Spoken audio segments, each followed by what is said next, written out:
Hi, and welcome to Extracting Microcontent from DITA Topics, the advantages of Transform on Demand. I'm Chris Despopoulos, the Publications Manager at Turbonomic Incorporated. Please understand this content is provided for informational purposes only. The opinions and insights discussed here are those of the presenter, that's me, and they do not necessarily represent those of the IBM Corporation. This will be a case study, and what we'll do is look at how we bring microcontent into the product GUI using DITA as our single source. We'll take a look at Transform on Demand and how it works for us, and we'll see some interesting concepts that Transform on Demand reveals. A little background. Turbonomic does application resource management. We install on your network and we discover the state of things and keep everything running smoothly. We deliver the product as a virtual machine or Kubernetes cluster to host the backend process, and the platform serves the user interface as a web application. We do the same thing to serve the documentation as a web application to display HTML. We store the documentation source as DITA on the product server. And then to display it, we use a single page app that loads that source and displays it as HTML. Everything is static on the server side, but it's dynamic on the client side. To display a topic, we make an AJAX request to get the DITA topic file and a request to get the XSLT file. We load those into the browser's transform engine.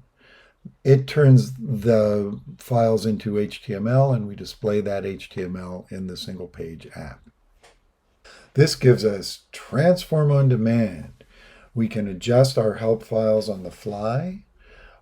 We never have to build our online help. We don't have separate builds for different versions of the documentation. So that's Agile. And above all, we get to think differently. We get to have fun with what we're doing.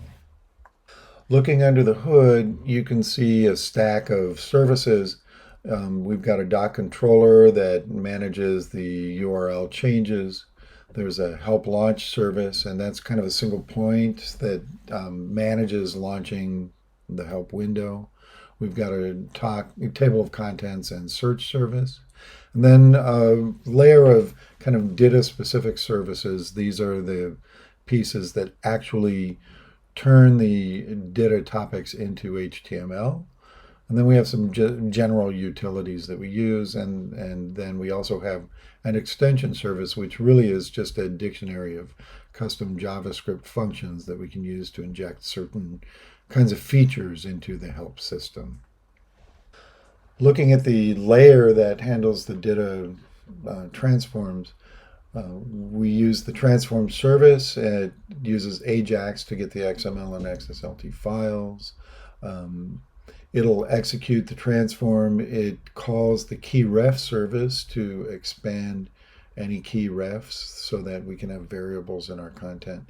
And then the conref service it expands out the conrefs. We also use that to call the extension service to run these custom functions. It might not be obvious, but it's clear that we don't support all of DITA. We support effectively the same capabilities that you have in lightweight DITA. And with this system, what can we do? We can call different XSLTs, so we can control the way we transform a topic. We can modify the XSLTs before we run the transform. We have our variable content. We've got key refs and conrefs in our source files. And also we can generate content programmatically. That's why we call the extension service from the conref service. It kind of is in the same family of activity. It can change the content that we display, or it can display its own content and replace whatever it was in the XML that called it. So to summarize what we've got, we have a help system that is static on the server and dynamic in the client. So that means it has almost zero processing footprint on the server. This help system responds to user roles, it responds to the product flavor, whether we're branding it or we're exposing different types of features for different product flavors. Um, and we can extend our help system by adding custom functions to the extension service. And really, what this is all about is transform on demand.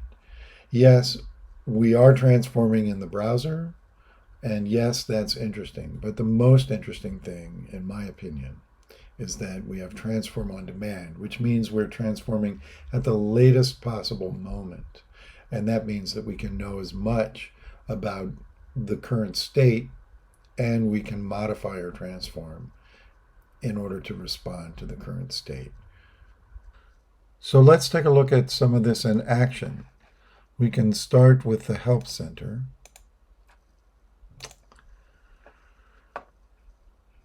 It opens to a default page, but if we navigate to another page, then you can see in the URL that we're requesting an XML file directly from the directory structure that's on the server. Now let's look at some walkthrough tour.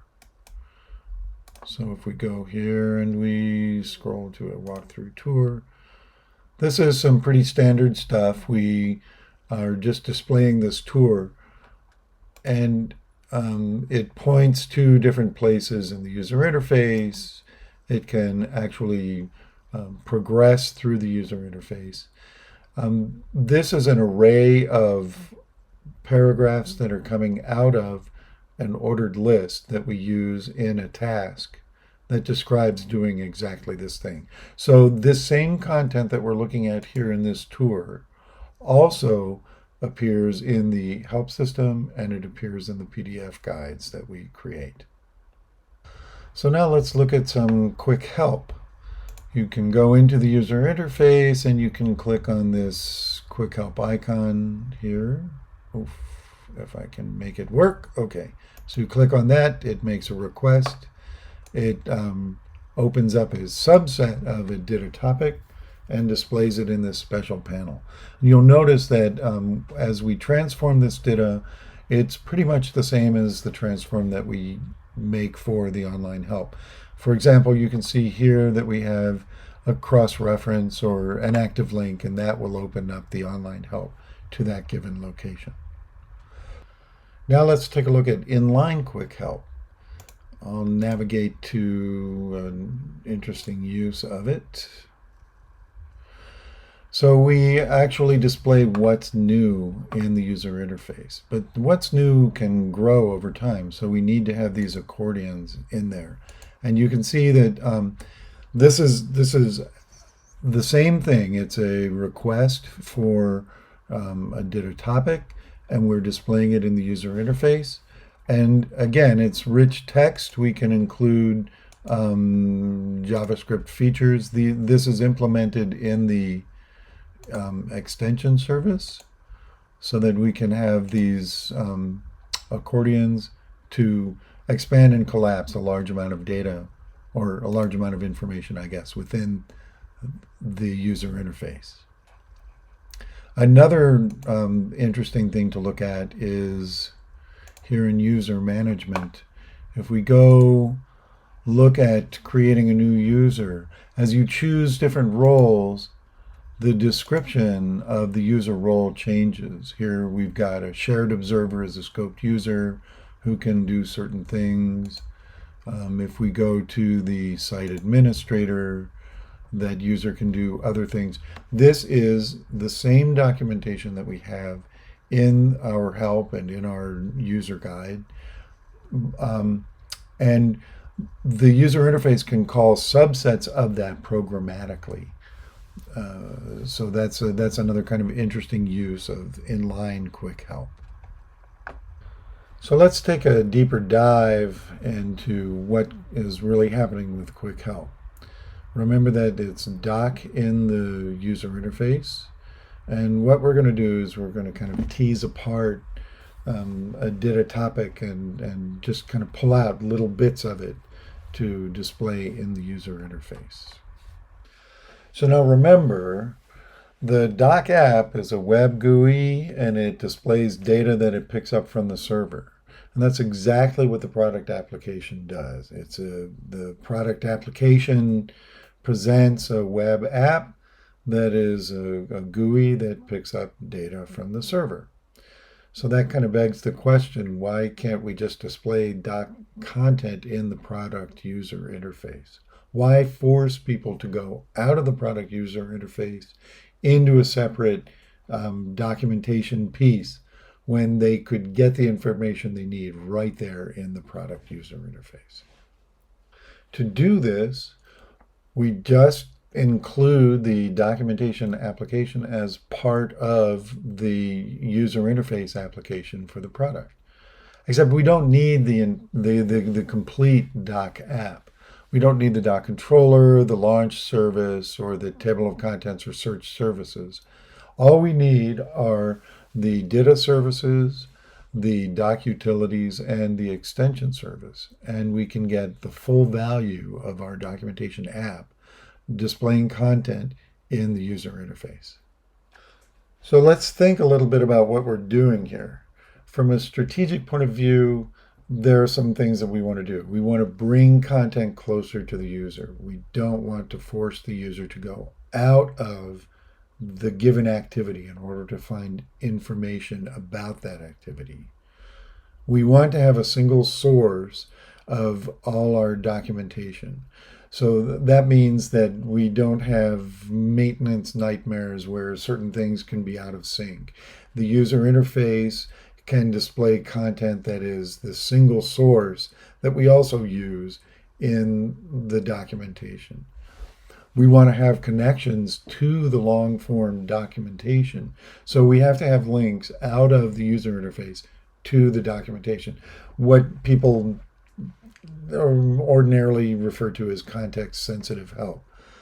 And in the long run, what we're working toward is blurring the line between the user interface and the documentation.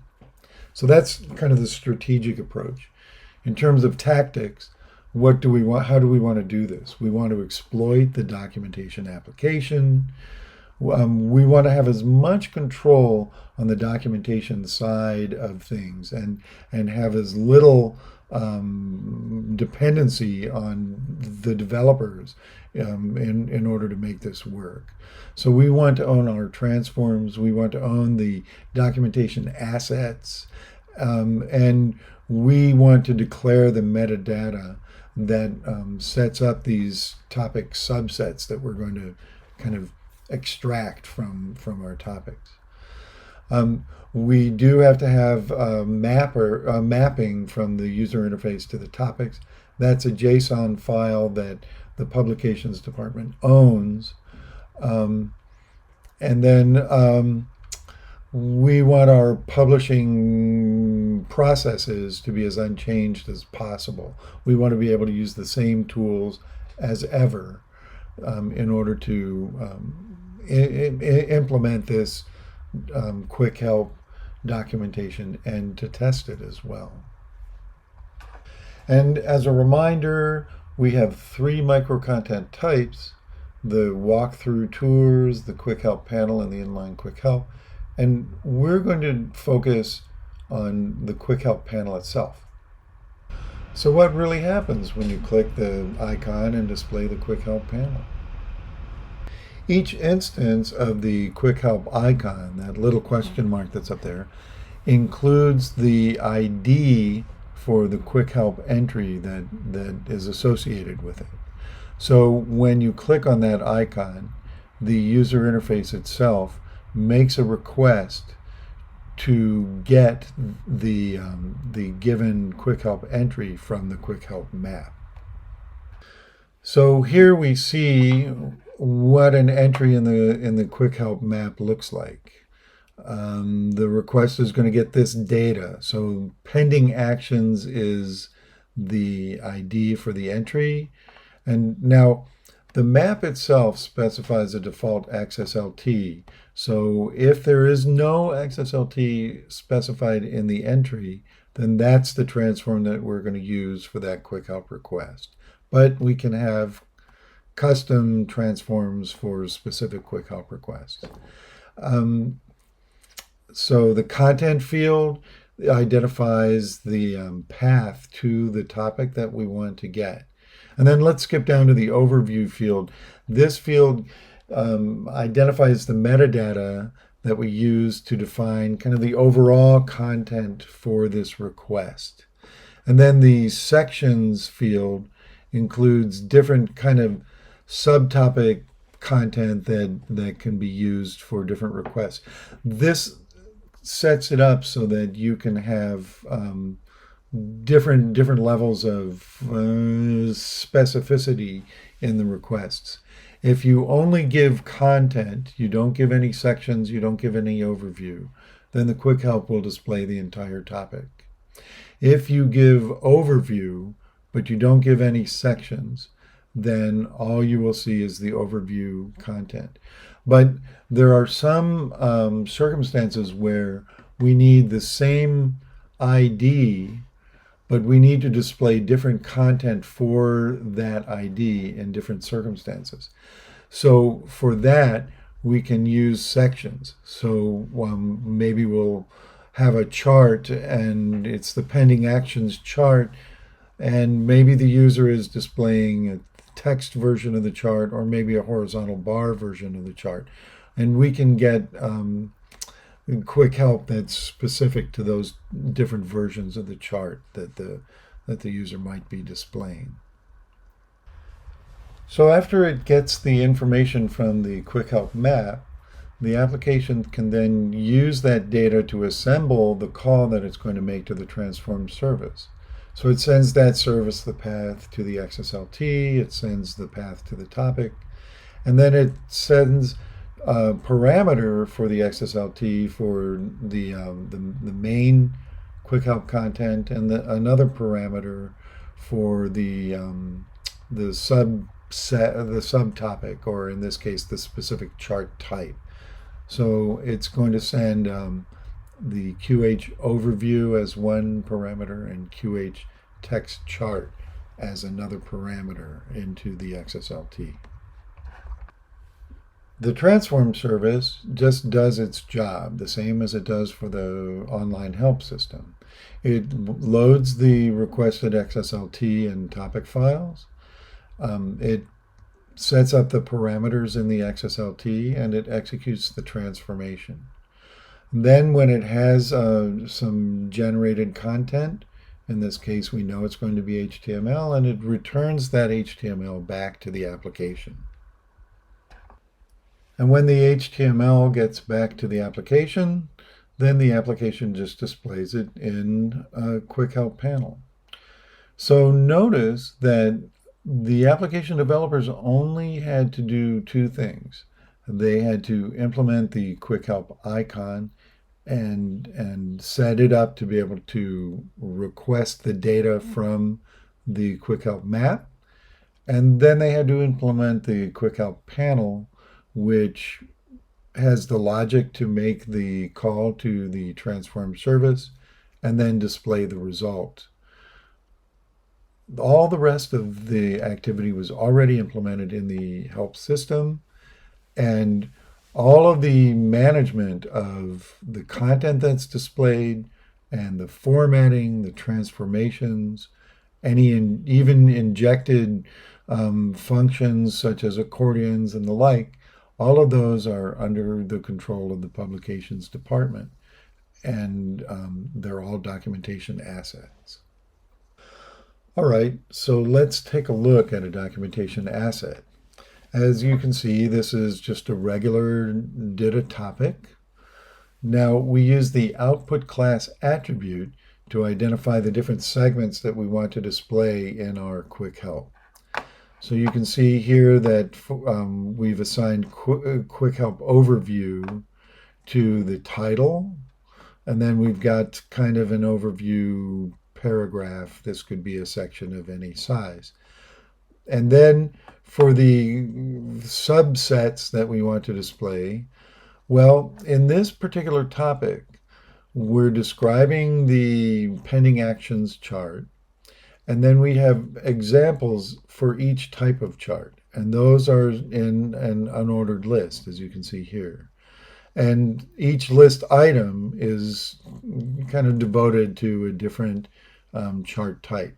We're only interested in one. We're interested in the text chart. So what do? We just take the contents of this list item, the contents that we want, and we include those in the quick help text. Now, this is a pretty interesting thing because what we've done is we've kind of decomposed, we've taken apart this unordered list and this list item. And in effect, what we're doing is we're kind of ignoring the semantics that are in the DITA and just using the bits and pieces that are in this topic however we want to use them. And of course, to accomplish this kind of selective use of the content that's in a given topic, we use an XSL transform. Now, up here we have an example of how the transform can work in a situation with only a single parameter. But of course, we have logic to account for all the combinations of two parameters. Now, the transform request takes the values of the output class attributes, and it matches those to parameters in the XSLT. The XSLT only applies to elements that match the given output class values. And of course, one of the possibilities is that there are no output class attributes in the request. And in that case, then we just send the entire topic out to the quick help panel. So we do this with transform on demand. And what does that really mean for us? Well, it means that we can use the same topic to satisfy different quick help requests.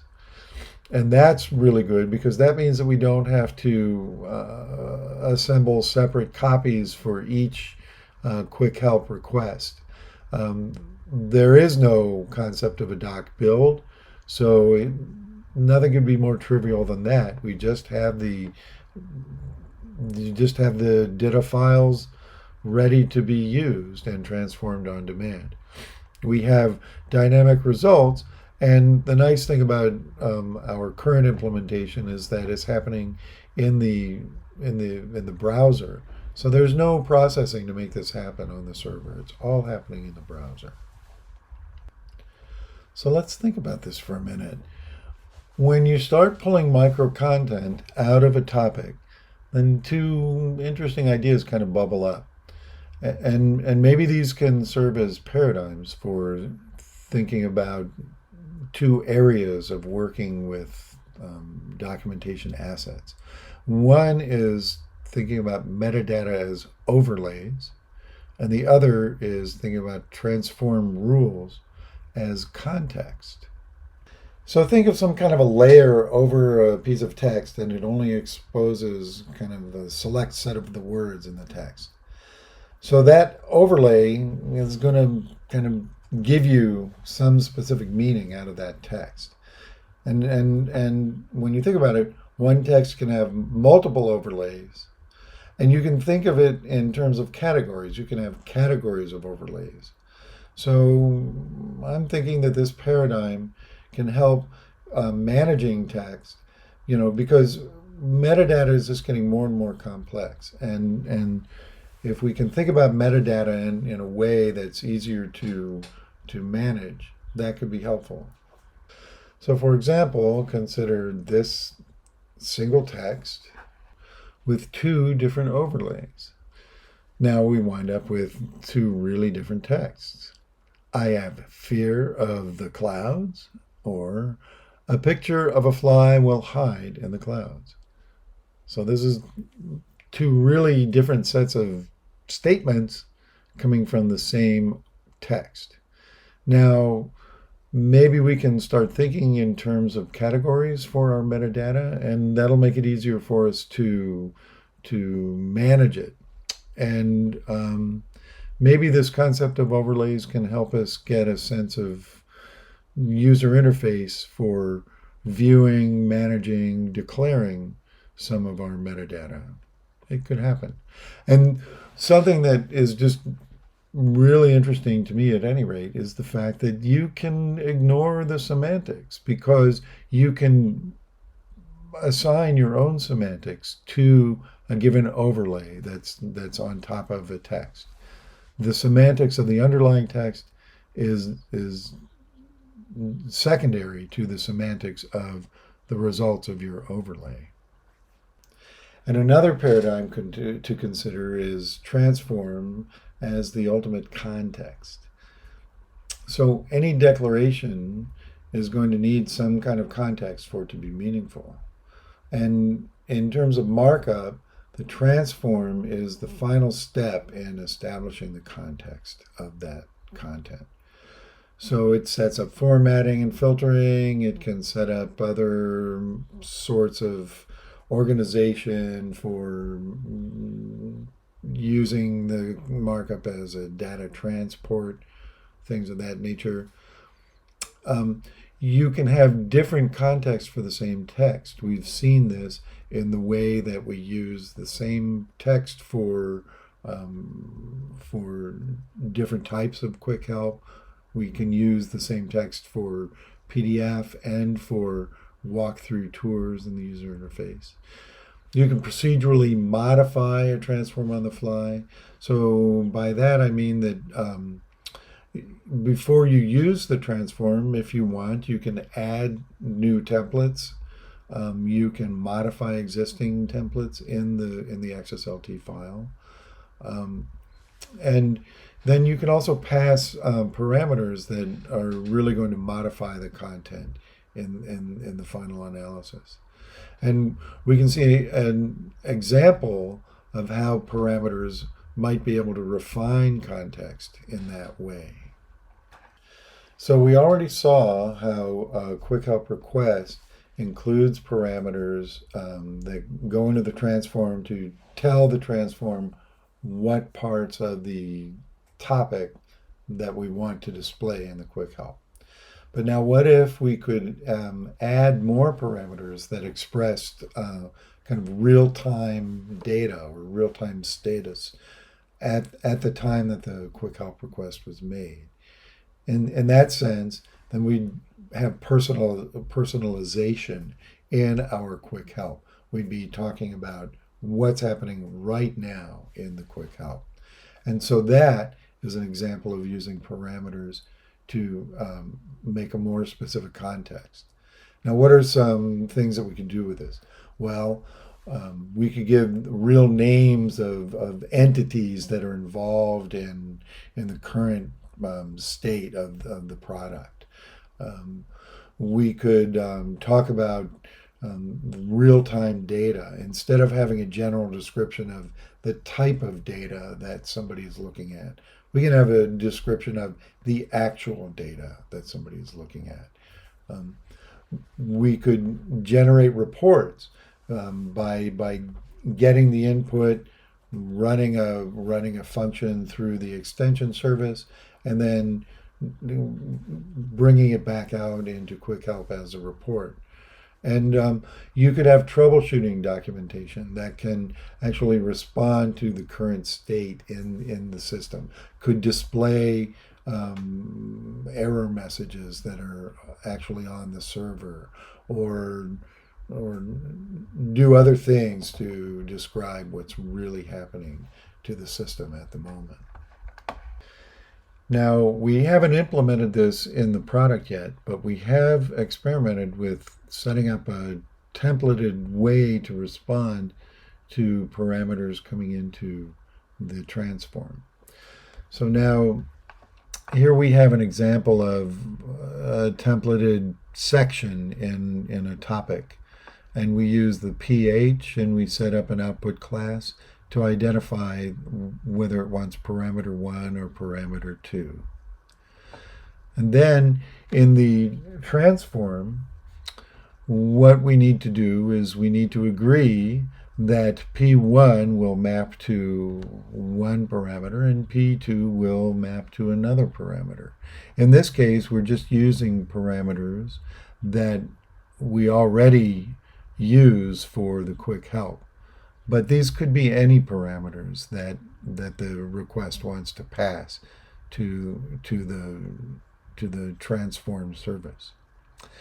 But if we have this agreement between the template and the parameters in the XSLT, then the output can show the values of these parameters in the quick help panel.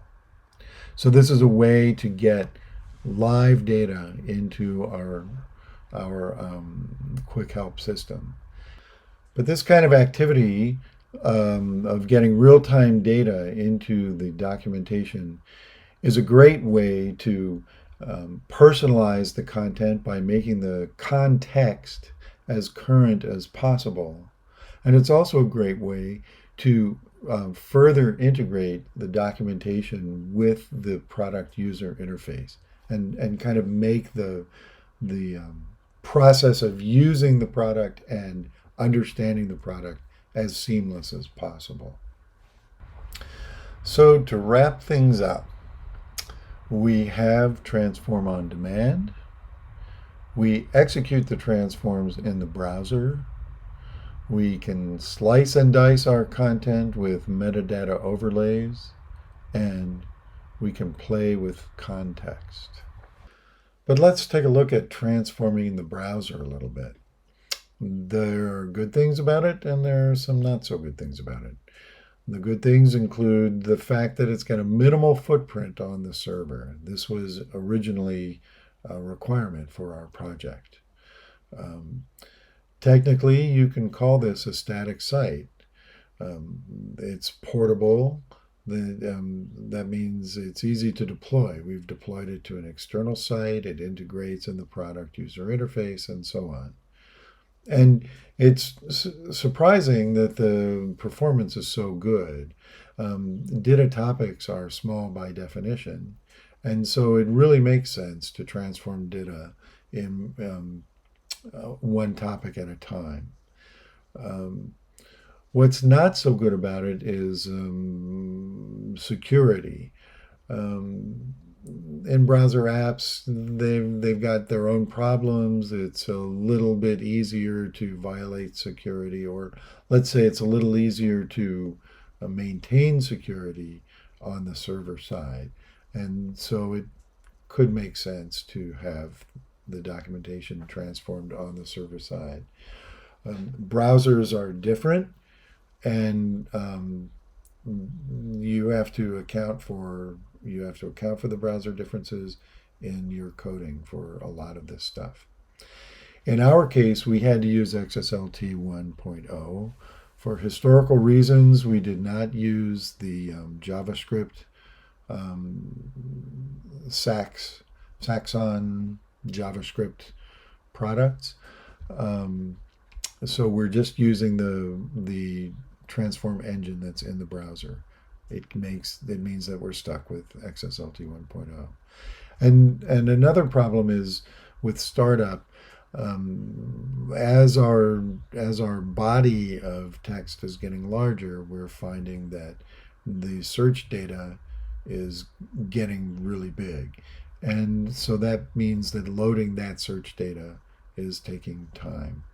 And if everything was done on the server side, then you wouldn't have to load that search data. So I think the thing that I've learned most in the course of doing this work is that the most important thing is transform on demand. Transform in the browser is really neat, and I originally thought that it was the most important thing because it supported a model of distributed documentation. But I believe that you can equally implement distributed documentation if you have a doc component in a microservices architecture. And what the heck, if we are moving to microservices, why not deliver a documentation component within that kind of a platform? Security will be better. There are no browser differences to worry about. The search data can be as big as you want because it just stays in that component. You can even do things like include the DITA Open Toolkit to generate PDFs on the fly, build, cherry picking PDF generator capabilities. And a component like this can communicate with other components that are internal to the cluster, or it can even go outside of the cluster and communicate. The security issues for that, the cross-domain issues go away, and it's just a lot easier to manage that way. So my thinking about this is that it's all about transform on demand, and that there are a number of ways to implement that, and there are a lot of advantages to be had if you do. And with that, I'd like to say thank you to the organizers for making this conference possible, and thanks to you for giving me your attention. And of course, I'd be happy to answer any questions that you might have. Bye.